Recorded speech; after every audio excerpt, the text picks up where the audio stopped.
So what we want to do is say, as the CEO, our job is to be that magnifying glass. We've got to be able to gather up all those sun rays, if you will, so all those sunbeams, create like one laser beam and point it where we want the fire to start. That's the job of a CEO. We've got to be able to say what's important now. Hello and welcome to the Remarkable CEO Podcast, a show dedicated to chiropractors who want to transform their job into a business, so that they can have a remarkable practice as part of a remarkable life, not instead of one. With your hosts, Dr. Pete Camiolo and Dr. Stephen Franson. Hey Doc, welcome back to another episode of the Remarkable CEO Podcast. Honored to be with you. I'm Dr. Pete here with my partner in saving lives, Dr. Stephen. Hey, Dr. Pete. Hey, everybody. Super excited for this episode. Been dying to get to this episode on energy. It's all about energy, Doc. Remember, this is the sixth side now of the Rubik's Cube. We began this series with vision, which is the first side of the Rubik's Cube. We went through leadership, right? We said, this is who do I need to become? And then we looked at it through the three attributes of a remarkable leader. And then we got into the systems, right? You get into the systems because we have to systematize everything in our business. And we got into the team, how to hire and train and equip, retain and develop A players. And then, of course, we have just finished a series on training, right? The culture of training and how to execute a remarkable training. If you haven't listened to all those episodes, go back and do that. For all of you who are new, welcome. You're in the right place. We're so happy to have you. For our regular listeners, we love and appreciate you as well. And this is such an important subject, Dr. Stephen. And to you as our listener, and you as a CEO, your job is to direct your team's energy. And the six sides of the Rubik's Cube, the sixth side is energy. There's two parts to energy. It's determining what's important now and what's important next. And it's your job as a CEO to create total clarity around what's important now and what's important next. In this episode, we're going to get into how do you create total clarity around what's important now. Dr. Stephen, thinking about this, and you and I, we talk about this a lot. I'm going to throw this over to you. How do you determine what's important now? Yeah, so Dr. B, we go back to our organizational chart. Let's go back to our organizational chart, which of course, once it's fleshed out with roles and responsibilities, it becomes that accountability chart. And CEO, Chief Energy Officer, your job is to, first and foremost, make sure that everybody has clarity around the vision. Like, what does success look like?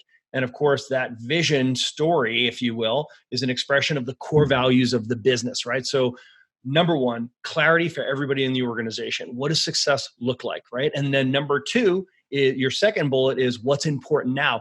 Based on that vision story, based on our goals, based on our vision story, based on the core values, this is what's important now. And I like to think of that as this quarter. And then number three, the third bullet is what's important next, right? So this will be what we're going to do next quarter, right? So if you think about yourself as the CEO, as we've used this analogy in the past, as the magnifying glass, right? So let's all agree that there's a lot of moving parts in every business, right? There's a lot of particle movement, right? There's a lot going on and there's a lot of energy being expended, right? So what we want to do is say, as the CEO, our job is to be that magnifying glass. We've got to be able to gather up all those sun rays, if you will, so all those sunbeams, create like one laser beam and point it where we want the fire to start, right? So that's the job of a CEO. We've got to be able to say what's important now. You're directing everybody's focus, right? So let's start from the high point. Let's start from a quarter, from the perspective of this quarter, right? So the way to organize the team and be able to say, okay, so this is what I want you to focus on now, this quarter. Remember, focus is what makes the difference between busyness and productivity, right? So my favorite tool as a CEO is the scorecard, right? So I love using the scorecard to make sure that every single person on the team knows this is my role, these are my responsibilities. Based on my responsibilities this quarter, these are my 5 key performance indicators. These are my 5 KPIs. These are the 5 metrics that matter this quarter. I really have to focus on these 5 things. And what that means is I've got to focus on these 5 activities that will predictably drive these metrics. In other words, I know where we've started this quarter, which is our benchmark. I know what our goal is by the end of the quarter for this particular KPI. And now I know what activity will predictably move the dial, which activity will move that benchmark towards the goal. So if everyone on your team knows their roles, knows the responsibilities, and has a scorecard that outlines these are the 5 numbers, these are the 5 metrics, these are the 5 statistics, the stats, the KPIs this quarter that I want you to focus on. Imagine, Dr. Pete, the focus that you would have on a quarterly basis for every person on your team through the scorecard. Yeah, I mean, we always, again, emphasize that the difference between being busy and being productive is focus. And again, I love how a lot of times you ask the question, how many of you are really busy or how many of you want to be busier? It's like, and people originally like, oh yeah, I want to be busier and all this stuff. And it's like, how many of you want to be more productive? It's like, oh yeah, that's a good point. That's actually what I wanted. Like, so the reality is, and that's such a great segue because it shows that we kind of aren't clear, on what truly is what we need to be focused on. And so we're not looking to be busier. We're not looking at busier practices. Growing your practice doesn't mean you have a busier practice. It means you have a more productive practice. In order to have a more productive business, which means you're having a bigger impact, bigger income, and you're saving more lives, means you're more focused. That's what it means. Otherwise, you're going to be unequally yoked, carrying this heavy weight. And why would we do that anyway? That means you're not going to have a remarkable life. It means you're going to feel like a slave in your practice. You're going to feel like the weight of the world is on your shoulders. No one understands you. And you're kind of on an island. That is not what it's supposed to be. A remarkable practice as part of a remarkable life, that's an energy situation. We say as your energy goes, so goes your business. And you know what I would say? As your team's energy goes, so goes your business as the CEO. So as an owner-operator, it was like, I've got this, right? So I've got the energy and the practice is going to go with me. The shift as a CEO is as my team's energy goes, so we go. So now you've been able to transfer that energy authority, that energy ownership over to your team. So we've now transferred that energy by getting people focused. That's the power of the scorecard. Just FYI, if you want an episode on this, episodes 10 and 11 are amazing. We actually dive into that in this podcast series on that. So if you haven't listened to those, or you have, double back and listen to those episode 10 and 11 on specifically the scorecard. We talk about the right position, the right person, right position, which again, that's your organizational chart, accountability chart. And then the right work, the right way, that's going to be the scorecard. So Dr. Stephen, absolutely. So we focus from this top. Let's look at the quarter. Hey, what do we know what a win is? What's important now? We start with the scorecard. As a CEO, that's our responsibility to do that. Absolutely. So Dr. Stephen, give me an example of monthly. So we start high, a quarterly tool being a scorecard. That's the quarterly tool for focusing your team's energy. How do we capture that focus on a monthly basis then? Yeah, so I think a great example of a monthly tool that allows you to just direct everyone's focus and say, this is what's important now. An obvious example is the marketing calendar, Dr. Pete, right? So the marketing calendar is typically set up on a monthly and quarterly basis. So every single month you have a theme of the month. For example, I love our body signals program, right? So the body signals program is a subluxation-based, condition-specific patient education and marketing program where every single month there is a condition of the month or a symptom of the month or the body signal of the month that teaches people the conversation around cause and effect, right? So, and when I say people, I mean teaches the doctor how to have the conversation around cause and effect, the difference between a symptom and a subluxation, or the symptom and the cause, right? So it teaches your team how to have the conversation cause and effect. And it also teaches your patients and equips your patients to understand and to be able to promote on your behalf, right? So I love the organization that comes with the Body Signals program. So there's a theme of the month where every single month, everybody knows this is what we're talking about, right? This is what we're promoting. We're talking about either referral coupons for anybody that you know that's struggling with headaches or neck pain or sciatica, whatever the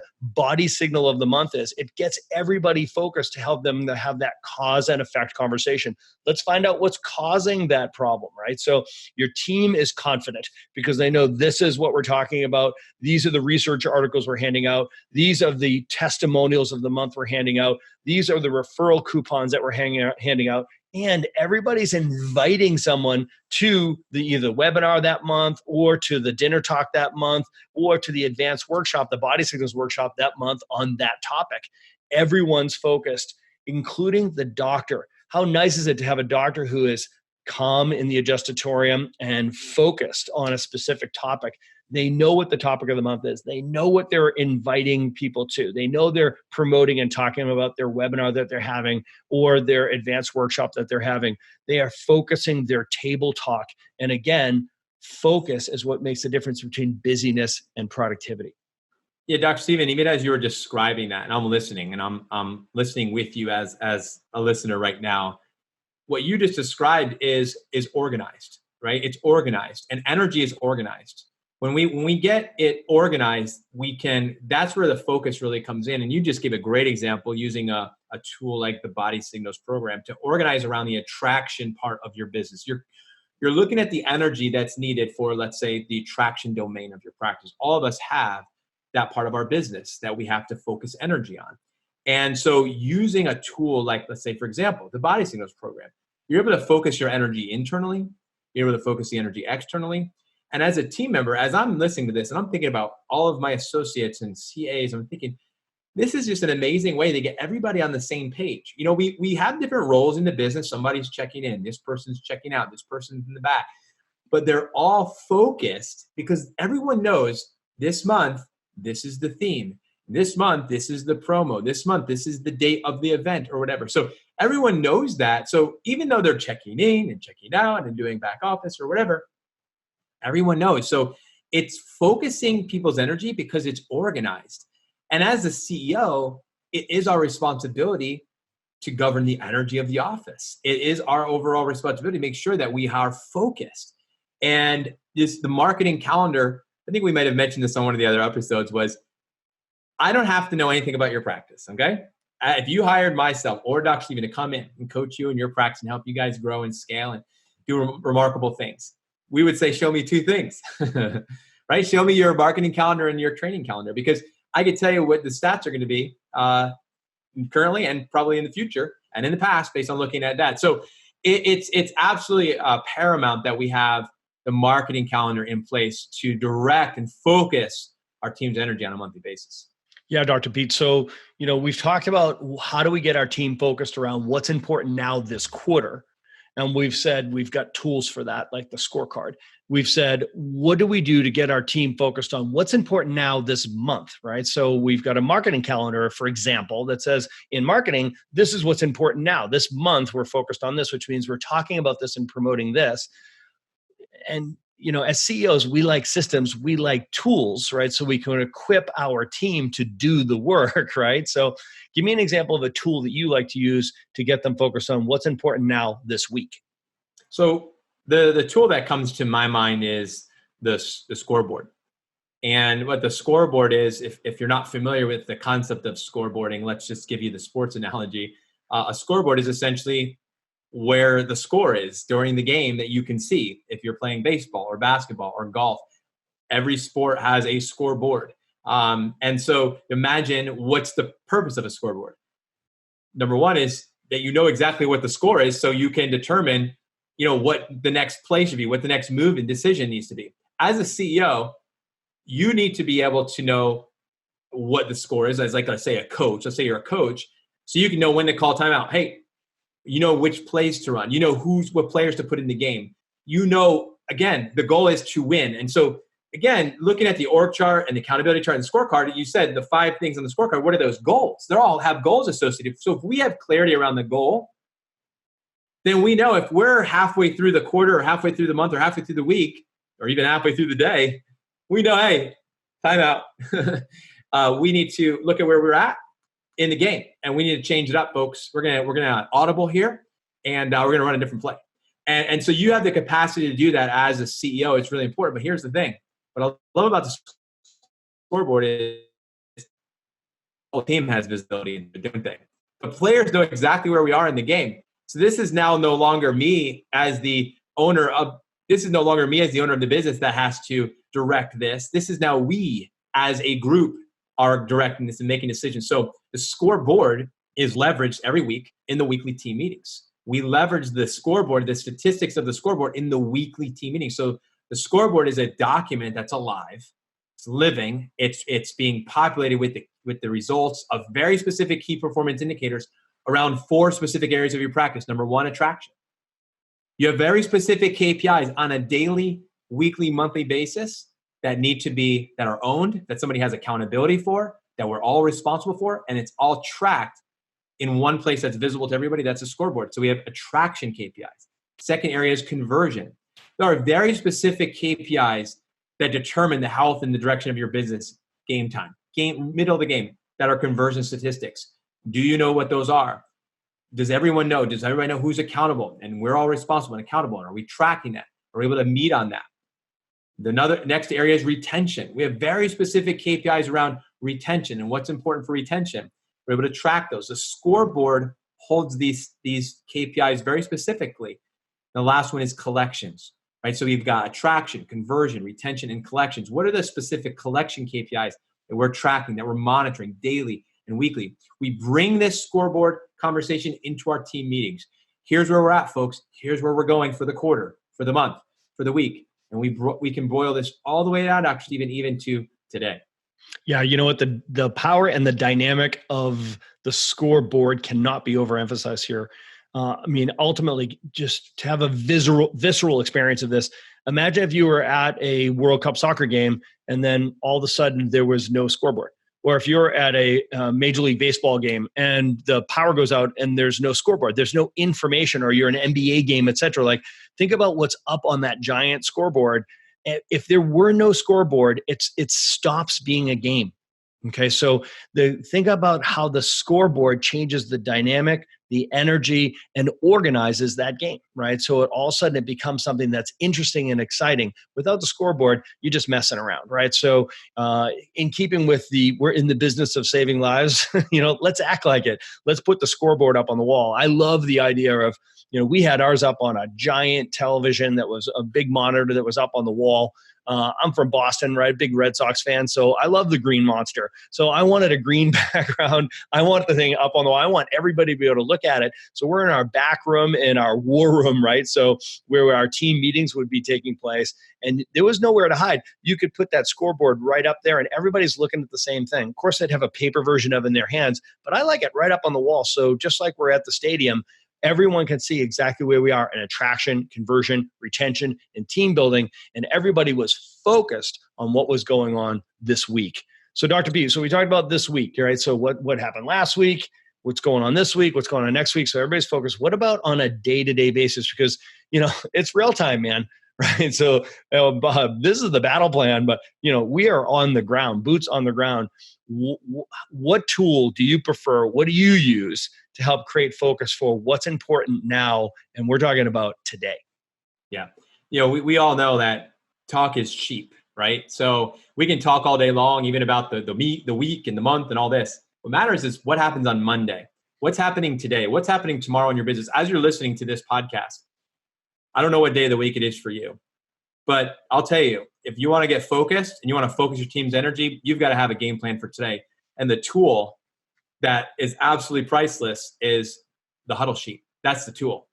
And, Dr. Stephen, the purpose of the Huddle Sheet as a tool is to create focus for your team every shift. Every shift. Focus makes the difference, as we talk about, between being busy and productive. And I'll tell you, things get out of hand in a moment in a shift. They can get out of hand, right? In a moment. And next thing you know, we're off. We're off in the weeds. And it is absolutely critical that we are preventing that from happening as much as possible. Both you, Dr. Steve, and I ran very, very busy practices with a lot of team members and a whole lot of events going on. And it was a lot. But I'll tell you, man, you came in there. It was just beauty. It was poetry in motion. I used to tell people, it's in a symphony. I said, we run this thing like an orchestra. And you come in there and we got everybody tuned up before the game. We all tuned our instruments, the brass section, the chime section, everybody get tuned up. We tapped on the thing, like tap, tap, tap, everybody tune up. We're all tuned. We know what the song is we're playing. We're good. The daily huddle is, I go back to my being a musician. I go back to music days. It's like we all knew the song. We all knew what we were going to do. We all knew what section we were in, whether we were in, if I was in a choir or if I was playing an instrument. I knew exactly what my part was. And you played the script. You followed it. And what happened at the end? Man, you got applause, the standing ovations. It was amazing. I'll tell you, every shift, you should be like, man, We did it again, man. What an amazing day. Like that's like daily just energy. Like, guys, I used to talk about this with my team, and I would say, guys, I like the like Black Hawk Down type movies, you know? And I was not in the military. So for anybody who was, man, I'm so grateful for you. And I'm grateful to live in America, and you may be in a different country than listening to this, but I'm grateful for our military and what they do, and military in any country to create freedom.